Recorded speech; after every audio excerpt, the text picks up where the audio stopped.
Hello. Hello. Hmm. Good morning sir. Good morning. हमने अभी अभी आपका फोटो देखे लाल किला पे, तो लाल किला पे मैं पूछना चाहूंगा शायद दिव्यांगों की ओर से कि दिव्यांगों के लिए क्या सुविधा वहाँ पे मिल रहा है और क्या सुविधा मिलना चाहिए। इस संबंध में आप दिव्यांगों को कुछ जानकारी दीजिएगा सर। हम पूरे भारत के दिव्यांगों को यह बताना चाहेंगे कि लाल किला के छत पर 26 जनवरी को राष्ट्रपति के द्वारा झंडा फहराया जाता है और एक साल की योजना परियोजनाओं के बारे में बताया जाता है।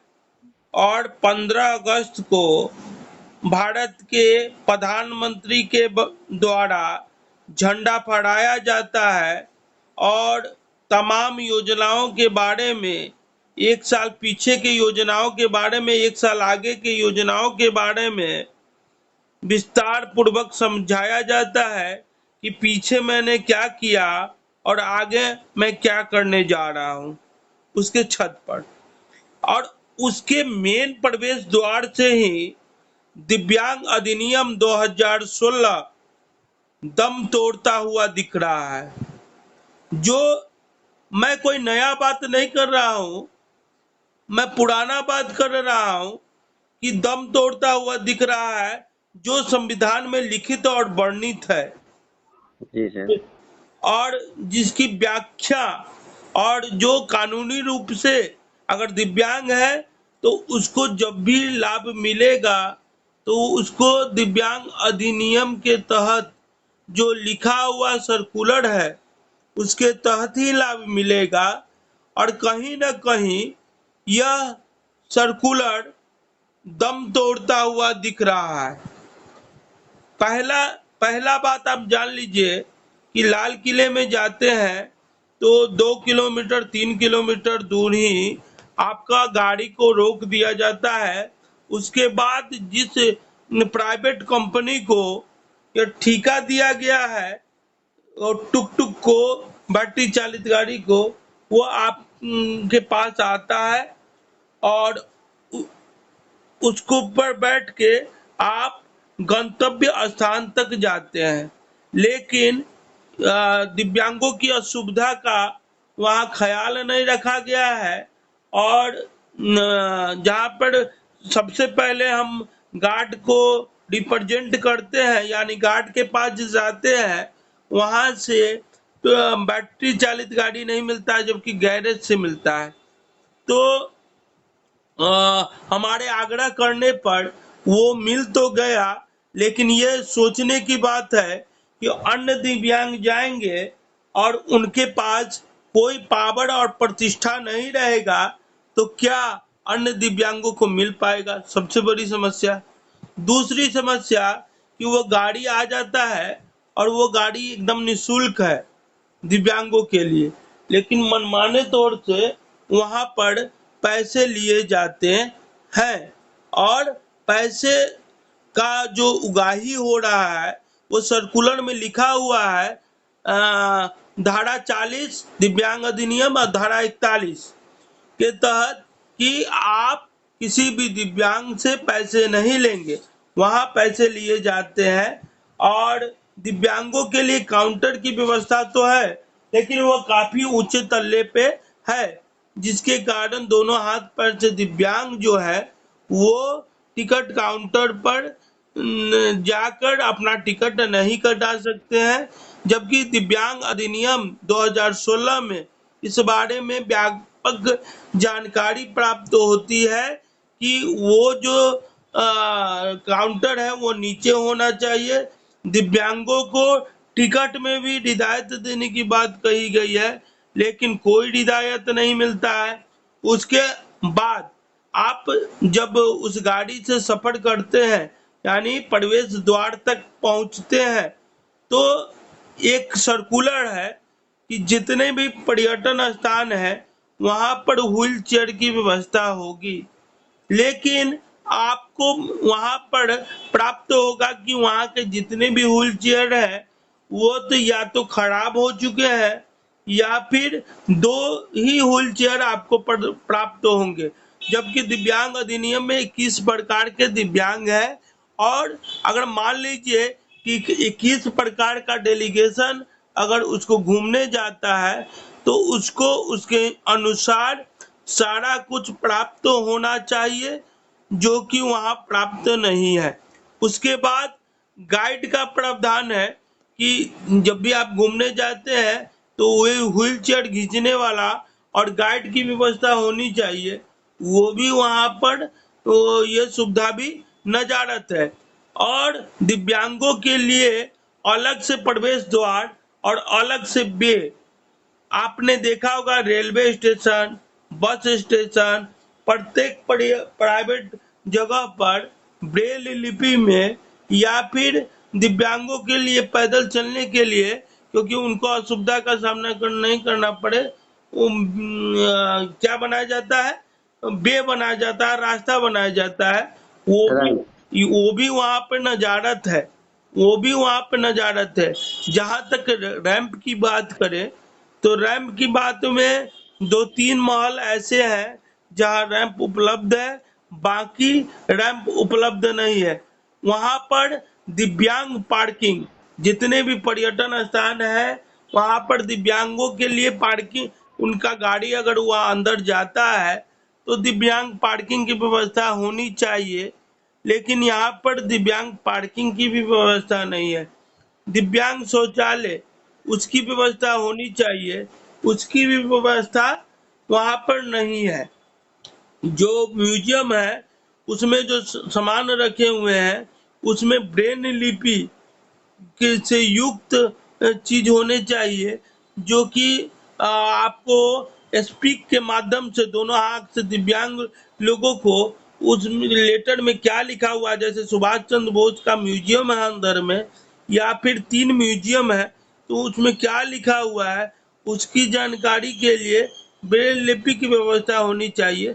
वो ब्रेल लिपि की व्यवस्था नहीं है, तो दिव्यांग समाज को ये सोचना होगा कि 15 अगस्त और 26 जनवरी को, जो जो कि 15 अगस्त और 26 जनवरी को इतना बड़े पैमाने पर समाज की प्रमुख धारा से जुड़ने के लिए राष्ट्रपति हो या प्रधानमंत्री हो, योजना परियोजना का श्री गणेश करते हैं, नई नई परियोजना लाते हैं, समाज कैसे विकास करे इसके बारे में व्याख्या पूर्वक पूरे देश को समझाते हैं, विश्लेषण होता है, क्या व्यवस्था है इस सरकार की और क्या व्यवस्था है इस सिस्टम की, कि दिल्ली में रहते हुए, और दिल्ली में ही सारा मंत्रालय है, यानी सामाजिक कल्याण अधिकारिता मंत्रालय या दिल्ली सीसीपीटी प्रमुख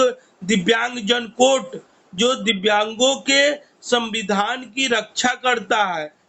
और इन सारे का रहते हुए पुराना सर्कुलर, जो कि 10 साल 20 साल पुराना सर्कुलर है, उसका भी दिव्यांगों के अनुरूप पालन नहीं हो रहा है। ये बहुत ही चिंता की विषय है कि देश में 14 करोड़ से अधिक दिव्यांग मौजूद है, और इतने बड़े समाज का न तो प्रधानमंत्री को चिंता है, न राष्ट्रपति को चिंता है, न उनके लिए काम करने वाला और उनके अधिकारों का संरक्षण करने वाला सामाजिक कल्याण अधिकारिता मंत्रालय को चिंता है, और न ही प्रमुख दिव्यांग जन कोर्ट को चिंता है। एक सवाल ये भी आता है कि प्राइवेट सेक्टर, अब कुछ लोगों के द्वारा हमें ये प्राप्त हुआ कि ये प्राइवेट सेक्टरों के हाथ से बिक गया है। और एक मिनट सर मैं पूछना चाहूंगा प्राइवेट सेक्टर की बात में, जो बोले इसमें मेरा एक क्वेश्चन इसमें ये भी आ रहा है कि लाल किला भारत सरकार के अंतर्गत आता है और उनके अधिकार में भी है, ये सारे इंडिया के लोग जानते हैं, लेकिन ये मुझे ये भी पता चला इंडिया के लोगों को कि लाल किला को प्राइवेट सेक्टर के हाथों में डाल दिया गया। वहाँ एक म्यूजियम है, वो म्यूजियम ही प्राइवेट सेक्टर के अंतर्गत, वहाँ म्यूजियम घूमने में 100 रुपया का टिकट लेना पड़ता है, वो जिसमें दिव्यांगों के लिए कोई आरक्षण नहीं दिया गया है। तो तो क्या इसमें सारे दिव्यांग शुल्क देकर जाएंगे म्यूजियम घूमने के लिए? इस ये संबंध में आप क्या कहना चाहेंगे? ये वित्तीय घोटाला है। ये जो है वो उसको कह दीजिए कि वित्तीय घोटाला है। आप जी सर। उस म्यूजियम की बात तो छोड़ दीजिए। आप किसी भी म्यूजियम में जाते हैं तो वहां दिव्यांगों को 1 रुपया नहीं देना होता है। पूरे भारत में हमने ही ये सर्कुलर को पास करवाया है। तो लेकिन दिल्ली में तो 100 रुपये लगता है। अगर ये पैसे ले रहे हैं अगर ये पैसे ले रहे हैं तो ये वित्तीय घोटाला है। कैसे? मैं आपको साबित कर देता हूँ। या प्राइवेट सेक्टर हो या सरकारी सेक्टर हो, ठीक है, या उसको अनुबंध किसी कंपनी के द्वारा दे दिया गया है। अब उसमें जो पैसे लग रहे हैं उसको उतना ही मानना है जैसे उसको जो अनुबंध दिया गया वो भारतीय संविधान के द्वारा दिया गया। दिव्यांग अधिकार अधिनियम 2016 भी भारतीय संविधान के द्वारा है। तो ये नियम, क्योंकि वो भी भारत में ही टेंडर लिए हैं, भारत सरकार से ही मान्यता लिए हैं, और पुरातात्विक विभाग, संरक्षण विभाग के तहत ये लाल किला का महान जो महल है वो आता है। और पुरातात्विक विभाग जो है वो पूरी तरह से भारत सरकार के अधीन है। अगर उसने किसी प्राइवेट सेक्टर को भी टेंडर दिया है तो प्राइवेट सेक्टर का भी नियम है कि जिस प्रकार से सरकारी सेक्टर में ये नियम लागू होगा उसी प्रकार से प्राइवेट सेक्टर को भी इस नियम को पालन करवाना होगा। प्राइवेट सेक्टर में तो यहाँ तक कहा गया है कि सरकारी सेक्टर में कुछ नियम की अनदेखी भी हो सकती है, लेकिन प्राइवेट सेक्टर नियम की अनदेखी नहीं कर सकता है। तो विभाग जो ये बहाना मारता है कि मेरे हाथ में कुछ नहीं है, मैंने प्राइवेट सेक्टर को दे दिया है, तो प्राइवेट सेक्टर को लिखिए ना कि जो संविधान में दिव्यांग जनों को सर्कुलर दिया गया है उसका पालन वो प्राइवेट सेक्टर करवाए। नियम तो यहाँ तक है कि 20 दिव्यांग जहाँ कार्यरत है वहाँ 4 दिव्यांग जहाँ 20 लोग, सॉरी दिव्यांग बोल दिए, जहाँ 20 लोग कार्यरत है वहाँ 4 दिव्यांग कार्यरत होंगे। ये नियम प्राइवेट सेक्टर पर पूर्णतः लागू होता है। आप यह बता दीजिए सरकारी सेक्टर है या प्राइवेट सेक्टर है, इस माजरे को हम खत्म कर देते हैं। जब सरकारी सेक्टर था उस समय भी 4% दिव्यांग वहां कहाँ कार्यरत था? इस संवैधानिक अधिकार से उन्हें कैसे वंचित किया जा सकता है? और जब वो प्राइवेट सेक्टर हुआ तो भी 4% दिव्यांग कहाँ कार्यरत है? तो प्राइवेट हाथ में दे दे या सरकारी हाथ में दे दे, हमको तो दिव्यांग का कल्याण होता हुआ नहीं दिख रहा है। और हम उस लाल किला की बात करते हैं जहां से हर साल 2 बार, एक बार राष्ट्रपति शक्ति का प्रदर्शन करते हैं, योजना परियोजना के बारे में बताते हैं, पूरे देश में विश्लेषण होता है कि किसी भी साम्राज्य को छोड़ा नहीं गया है, किसी भी समाज को वंचित नहीं किया गया है। लेकिन कहीं ना कहीं छत पर से योजना का श्री गणेश होता है और प्रमुख द्वार पर योजना को रसातल में डाला जाता है। हम नई योजना का बात नहीं कर रहे हैं, हम पुरानी योजना का बात कर रहे हैं, हम नया मांग नहीं कर रहे हैं। आपने जो हमें संवैधानिक अधिकार दिया है उतना ही का बात कर रहे हैं जो कि 30, 35, 20 साल से कार्यरत है, संविधान में वो पारित है, फिर भी छत से कुछ और नीचे से कुछ और। तो दिव्यांग समाज इस भारत का प्रमुख अंग है कि नहीं, ये भारत सरकार हमें बता दे। जी सर, धन्यवाद सर जानकारी देने के लिए।